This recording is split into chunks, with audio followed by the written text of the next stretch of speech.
Bonjour à tous, nous sommes le samedi 19 décembre en France où j'enregistre, à l'heure où j'enregistre ces mots. Nous allons étudier le classement de 21h UTC de ce Vendée Globe 2020. En commençant par regarder rapidement quelle était l'option de LinkedIn.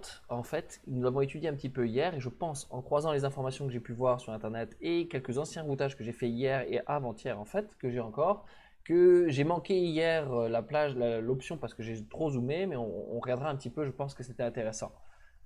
Et puis nous allons étudier un petit peu ce groupe de tête de manière générale, parce que c'est quand même là que la flotte est la plus dense, il y a le plus de bateaux au mètre carré, et où il y a le plus de stratégies en cours. Ça ne veut pas dire qu'il ne se passe pas des choses intéressantes à l'arrière. On notera notamment le rattrapage de Charal, le remontée de Charal qui va bientôt passer dans le même système que le deuxième groupe de milieu, qui est devenu plus compact ces derniers temps et qui marche très fort. C'est quand même attendu vu que c'est un bateau très récent, il était appelé à gagner. Et puis ces bateaux-ci, particulièrement la navigatrice Clarisse Kremer et Romain Attanasio, qui vont prendre la dépression qui est passée à travers la flotte derrière et qui va les prendre quand même ils sont les plus sud jusqu'à présent à prendre cette dépression. Donc je pense que j'ai regardé à peu près dans les prochaines 24 heures, il va regarder les vidéos qu'ils peuvent publier s'ils en publient et suivez les articles. Ça va être assez costaud et ça fait quand même longtemps qu'ils naviguent dans des zones un peu plus calmes. Donc ça va être intéressant à suivre, ça c'est sûr.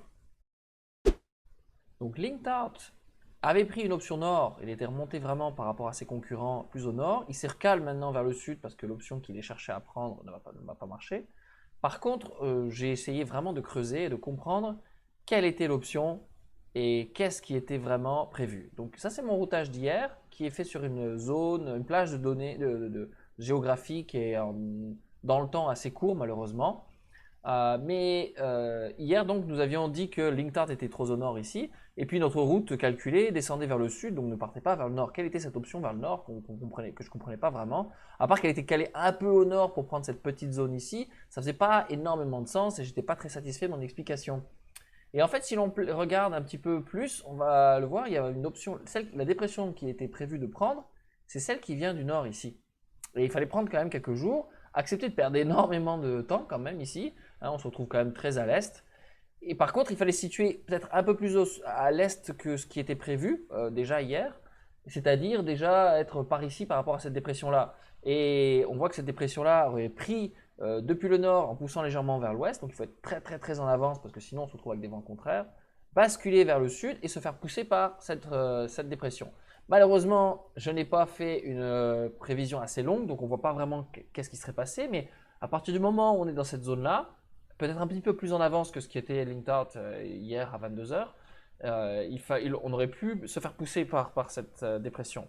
Je crois que j'ai un autre routage. Oui, voilà. Donc ce routage-là, je l'avais fait à plus grande échelle, en fait, avec une plus grande zone géographique. Mais par contre, avec MACSF qui se situait plus en arrière. Donc il ne pouvait pas prendre cette option-là. Mais on voit un petit peu mieux, ou en tout cas on voit un peu différemment, et on voit que cette dépression-là qui naît ici, en sachant que LinkedIn était bien en avant, était prévu de descendre et de pousser très fort et se développer plus vers l'ouest comme ça. Donc quelqu'un qui se retrouverait bien placé par rapport à cette dépression avait une chance de se faire pousser pendant que ceux qui étaient en tête étaient dans la pétole en bas, dans le sud. C'était ça l'option, je pense, de Linked Out. Malheureusement, deux choses sont passées. Il a pris l'eau, donc il a ralenti. Et donc il a quand même tenté le coup, mais il était vraiment juste. Et ensuite et surtout, cette dépression passe vraiment vite. Passe vraiment vite, ce qui n'était pas forcément. Bon, la vitesse de déplacement n'est pas forcément très claire au départ. Au final, elle était très claire aujourd'hui, pour moi, donc hier pour vous, que la dépression passe trop vite. Et c'est pour ça qu'il s'est recalé. Alors, je n'ai pas inventé tout ça, j'ai croisé quelques informations que j'ai vu personne faire ces simulations-là, mais j'imagine que d'autres ont fait. Je pense que c'était vraiment ça. Or, je crois qu'on a percé le mystère. Et je suis assez satisfait.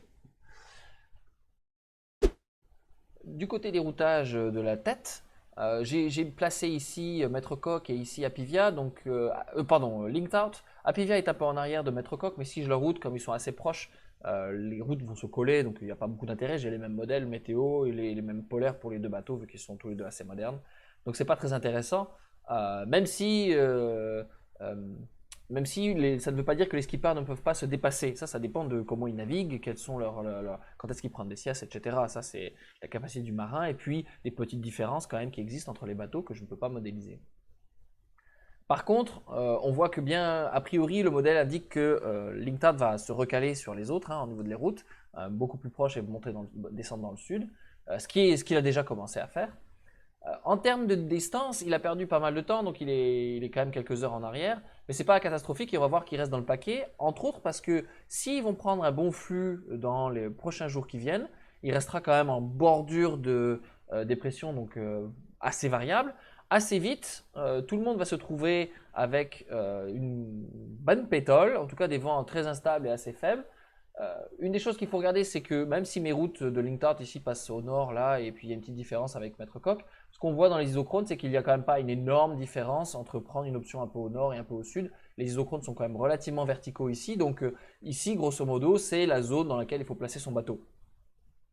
Et puis ben, c'est pétole dans le sud austral en ce moment, c'est l'été. C'est pétole et c'est pétole. On peut voir que, oh, une dépression arrive, mais non, a priori, elle va passer juste en dessous, comme vous pouvez le voir là. Je n'ai pas simulé un petit peu plus loin, mais on voit qu'ils seront devant et que la pétole va continuer pour eux. Donc, bah, c'est l'été austral. Je pense que d'ici quelques années, peut-être le Club Med proposera des croisières dans le coin. Il a l'air d'y faire beau l'été. Et donc ça, c'est pour les deux de tête. Mais on a vu rapidement un petit peu qu'il y a une dépression un petit peu derrière les leaders qui va venir les frôler mais rester en arrière. A priori, c'est bon signe pour ceux qui sont derrière. Vu qu'ils seront derrière, ils ont une chance peut-être de prendre cette dépression-là et de les rattraper. On va regarder ça.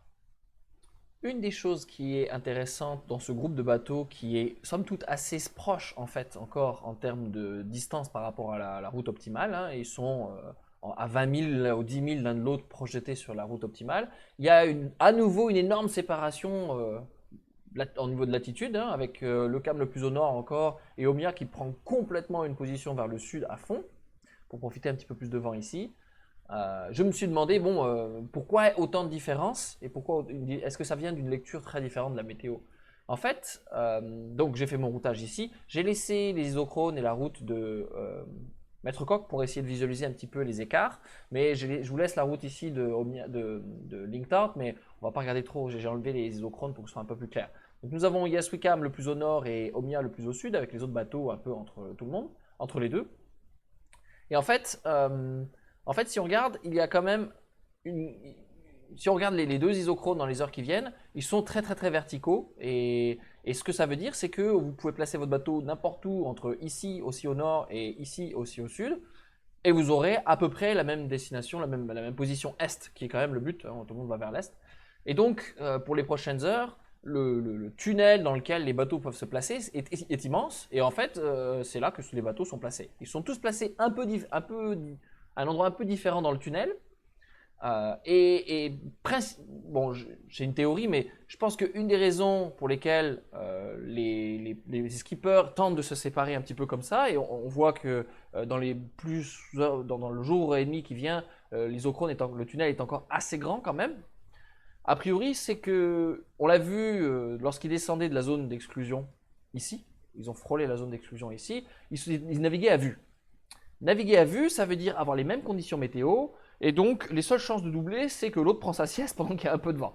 C'est pas génial, donc je pense que quelque part, il y a peut-être une lecture légèrement différente des fichiers météo, mais il y a aussi à dire, c'est équivalent, je tente ma chance, il faut que j'arrive à les battre, au pire je perds 20 000, peut-être que je vais gagner 20 000. C'est un petit peu, je pense en tout cas, en termes de régate, parfois c'est ça. Donc je pense que là, ils sont vraiment en mode régate. Je pense que c'est ça qui se passe. Ils sont tous situés au final dans un grand tunnel dans lequel il faut placer leur bateau. C'est là que ça va marcher bien d'après les fichiers météo. Et ensuite, bah, c'est un petit peu jeter le dé en l'air, jeter le dé en l'air, non, jeter la pièce en l'air ou lancer les dés, voilà.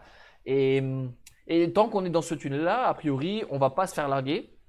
On a une petite chance d'avoir une veine de vent un peu plus supérieure et de faire 20 000 par rapport aux autres. Les écarts vont rester très faibles. On voit que si aujourd'hui en latéral on est extrêmement éloigné, en termes d'isochrone dans un jour et demi, ils sont identiques et il n'y aura pas de différence. Ils seront encore tous les quatre, a priori, tous ensemble. Sachant que par contre, Bureau Vallée 2 va s'arrêter juste au sud ici, dans une île, pour faire des réparations. Et donc, nous avions dit aussi que nous avions une dépression qui va les rejoindre, qui descend, voilà. Et on s'aperçoit que cette dépression-là va bien les prendre assez tard quand même, parce qu'elle descend vraiment verticalement. Et... Oh zut, je me suis trompé, excusez-moi. Hop, touc, voilà. On peut voir que les bateaux en arrière vont être plus touchés par cette dépression-là, sachant qu'elle est pas, elle devrait être quand même, ils sont à l'avant du front dans des conditions très favorables pour aller accélérer, et donc ils vont se faire pousser et accélérer. Euh, donc à ce niveau-là, si aujourd'hui il y a environ 30 heures, un peu plus de 30 heures de différence entre Maître Coq et le Maître Coq, je crois, entre Maître Coq et Yas Wickham, pardon, entre le quatrième et le premier, il n'y aura plus environ 18 heures annoncées à la destination qui est dans quelques jours. Je vais regarder quand exactement. Hello.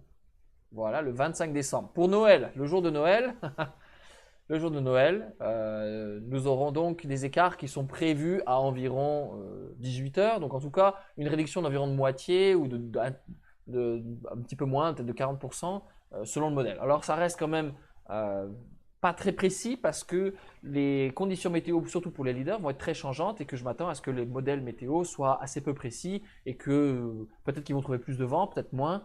Et ça va être assez irrégulier et il y a peut-être certaines nuits où ils vont très bien marcher et 12 heures plus tard, beaucoup moins. Pour finir, un petit mot sur la dépression qui va saisir Clarisse Kramer et Romain Attanasio. Je l'ai simulé quelque part, voilà.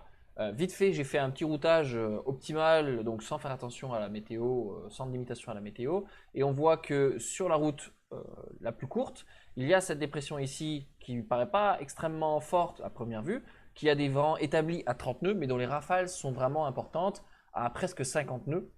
Je pense que le routage est un petit peu similaire, même s'il est un petit peu plus difficile à faire que l'Occitane qu'on a fait hier par rapport à la dépression. Hein, c'est la même idée. Le compromis est toujours de dire qu'est-ce que je prends comme risque et combien ça me coûte de prendre une route plus safe. Mais je m'attends à ce que, avec des rafales à 50 nœuds et une route qui pourrait être plus courte par le haut, par le nord, un peu, euh, la route la plus courte projetée sur la planisphère, c'est cette route-là un peu arquée ici. Il y a des chances qu'a priori elle parte beaucoup plus au nord pour éviter le pire du vent. Pas de raison de se prendre 50 nœuds en claque, alors que la route la plus courte passe un peu plus au nord et ça sera très bien. Mais ça s'annonce quand même des images assez intéressantes, donc je vous souhaite de regarder ça avec plaisir. Moi en tout cas, j'espère qu'elle partagera et que nous pourrons nous régaler. Voilà, sur ce, bon vent, bonne mer, je vous souhaite une bonne journée et à demain.